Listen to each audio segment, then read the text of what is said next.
ఏదమ్మా అది ఏమంటాం మనం, నకిలీ మద్యం షాపుల్లో అమ్ముతున్నారు, లేదంటే దానివల్ల చనిపోయినట్టు కేసు ఎక్కడ వచ్చిందా? ఈ 16 నెలలు ఎక్కడ కేసు ఉంది? ఎక్కడ లేదు కదా. అవును, ఎక్కడ లేదు కేసు, ఎక్కడ లేదు, ఏ షాప్ లో కూడా దొరకలేదు అదేమి. సో ఇదంతా పెట్టి వీళ్ళు దాన్ని ఎక్స్పోజ్ చేసి ఈ రకంగా చేస్తున్నారనే చేసే సో ప్రభుత్వాన్ని అస్థిరపరచాలి అనేటువంటి కుట్రతో చేస్తారంటారు. ఓకే రైట్ బయటకే రాలేదు, అది జరిగింది, అది పెంచుకొట్టింది, ఏదో చేద్దాం అనుకున్నాను. రైట్ సమయం తక్కువ ఉంది. గాదే గారు ఫైనల్ గా ఇంకొక అంశం డిబేట్ లో, రైట్ డిబేట్ లో ఇంకొక అంశం. సో ఇది మీరు ఉన్నది ఉన్నట్టు మాట్లాడే గాదే వెంకటేశ్వర గారు, మరి ఈ ఎపిసోడ్ ని మీరు కానీ సాహెబ్ గారు కానీ ఎలా మాట్లాడతారు చూద్దాం. వినుత కోట ఇష్యూ, మీ పార్టీ శ్రీకాళహస్తి గతంలో ఇన్ఛార్జిగా ఉన్నటువంటి వినుత కోట, ఆవిడ డ్రైవర్ రాయుడు హత్య కేసులో ఆరోపణలు ఎదుర్కొన్న నేపథ్యంలో మీ పార్టీ ఆవిడని సస్పెండ్ చేసింది. 19 రోజుల పాటు తమిళనాడులో మరి పోలీసులు అక్కడ ఉన్న కోర్టులు రిమాండ్ విధించే తర్వాత బెయిల్ మీద బయటకు వచ్చారు.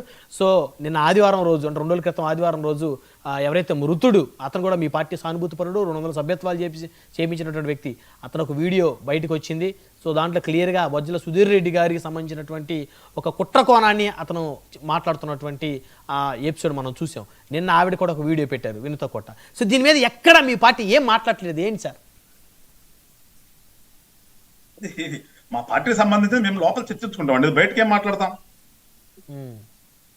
మా ఇంట్లో విషయాన్ని మేము కదా, మా ఇంట్లో విషయాన్ని మేము కూర్చుంటాము, అది ఏం జరిగిందో తెలుసుకుంటాం.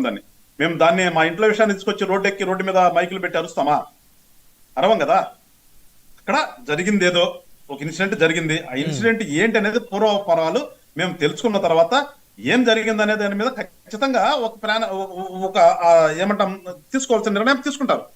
సో అక్కడ జరిగింది, ఆ నిర్ణయం జరిగింది కాబట్టి ఏదేమైనప్పటికీ ముందు అక్కడ కేసులోకి వెళ్ళటము, ఒక మర్డర్ జరిగింది అనేది వచ్చింది కాబట్టి పార్టీ ఒక నిర్ణయం తీసుకుని వాళ్ళని పక్కన పెట్టింది పార్టీ. సో ఆమె నిన్న వేరే ఒక వీడియో వచ్చింది, ఏంటి అనేది ఖచ్చితంగా మేము ఎగ్జామ్ చేసుకోవాలి. దాని మీద ఏంటి అనేది మేము ఇన్వెస్టిగేషన్ చేసుకోకుండా, ఏంటి అనేది అక్కడ ఉన్నటువంటి మా కేడర్ని పిలిచి మేము మాట్లాడుకోకుండా ఏం మాట్లాడలేం కదా. సో మొన్న పోయినసారి జరిగిన ఇన్సిడెంట్ కోసం ఆమెను పక్కన పెట్టాము, ఎందుకంటే ఎవరు దాన్ని యాక్సెప్ట్ చేయం కదా. హత్యని ఖచ్చితంగా ఎవరు యాక్సెప్ట్ చేయకూడదు. ఎవరైతే హత్య చేశారో ఆ హత్య చేసినటువంటి వ్యక్తులకి ఖచ్చితంగా శిక్ష పడాలి చట్ట ప్రకారం. అదేవిధంగా ఈ హత్యకు కారకులు, ప్రేరేపితులు, దాన్ని వెనుకున్నటువంటి వ్యక్తులు, మరి వారికి కూడా మరి చట్టపరంగా శిక్షలు పడతాయా? మీరు అడ్వకేట్ కాబట్టి, లేదా నైతిక బాధ్యత వహిస్తూ వారు ఉన్నటువంటి పార్టీ అధిష్టానాలు వారి మీద నిర్ణయం తీసుకోవాలనేది ఇక మీకు తెలియాలి. ఇక అదే ఏంటంటే ఇప్పుడు నిన్న వీడియో వచ్చిన తర్వాత మేము ఎగ్జామ్ చేసుకుంటాం. At the same time Telugu Desam వాళ్ళు కూడా ఆరోపణ ఆయన మీద చేస్తున్నారు కాబట్టి ఆ పార్టీ కూడా వాళ్ళు కూడా దాని మీద ఎంక్వైరీ చేసుకుంటారు. చేసుకున్న తర్వాత ఖచ్చితంగా ఏం జరిగింది అనేది ఇరు పార్టీలు కూర్చుంటామో దాని మీద ఒక నిర్ణయం తీసుకుంటాం. ఏ తప్పే అంటే ఎవరు చేసినా, నేను అంటుంది అది ఎవరు చేసినా కానీ తప్పనే తప్పే. వాళ్ళు చేసినా, మేము చేసినా, వీళ్ళు చేసినా, ఇంకోటి చేసినా కానీ ఎక్కడో కూడా మనం రాజకీయాల్లోకి వచ్చింది ప్రజలకు సేవ చేద్దామని కానీ ఒకళ్ళ మీద ఒకళ్ళు బాసిజం చేసుకుంటూ, ఒకళ్ళు తొక్కేసుకుంటూ, ఒకళ్ళ మీద ఒకళ్ళు ఎక్కి చేసిన కాదు కదా. రాజకీయాల్లో అవకాశం రాజకీయాల్లో ఇవాళ నాకు రావచ్చు, రేపు మీకు రావచ్చు, కూడా రావచ్చు. అనుకోగానే నేను వచ్చేసి రాజకీయాల్లోకి వచ్చాను కాబట్టి కాదంటే వెంటనే ఎమ్మెల్యే అయిపోవాలి, మంత్రి అయిపోయిన తర్వాత మంచి శాఖలు దొరుకుతాయా? రావు కదా.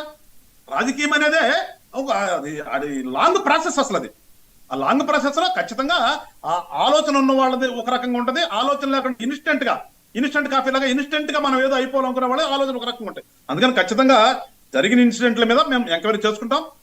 ఎంక్వైరీలో ఏమి వాస్తవమో ఏది అవాస్తవమో తెలితే దాని ప్రకారమే ఖచ్చితంగా ప్రజాస్వామ్యతంగానే మేము ముందుకెళ్తాం దాంట్లో. రైట్ శ్రీకాంత్ గారు, సో ఈ ఎపిసోడ్ మీద మీరేం చెప్తారు? బ్రహ్మనాయుడు గారు, ఏది ఏమైనా టీడీపీ పార్టీలో దాదాపు నేర చరిత్ర ఉన్న వాళ్ళు, భూదందాలు